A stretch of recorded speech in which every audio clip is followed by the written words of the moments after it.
ചവിട്ടാത്ത വീതി എന്ന അർത്ഥത്തിൽ ഇംഗ്ലീഷിൽ ഒരു കവിതയുണ്ട്. ഒരു മനുഷ്യൻ ഒരു കവലയിലെത്തുന്നു. അയാൾ ഒരു വഴി തിരഞ്ഞെടുക്കുന്നു. ആ വഴിയിലൂടെ അയാൾ യാത്ര പോകുമ്പോൾ അയാൾക്ക് വളരെ ദുഃഖം തോന്നുകയാണ്.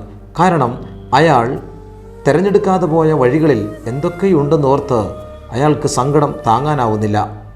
താൻ നടക്കുന്ന വഴിയിലെ സൗന്ദര്യം ആസ്വദിക്കാൻ കഴിയാതെ അങ്ങനെ അയാൾ നടന്നു പോവുകയാണ്. ഈശോ പറഞ്ഞു, കൽപ്പയിൽ കൈവച്ചിട്ട് ആരും പിന്തിരിഞ്ഞു നോക്കരുത്. ദൈവം നമുക്കായി ഒരുക്കിയ വഴിയിലൂടെ വിശ്വാസത്തോടെ നടക്കുക.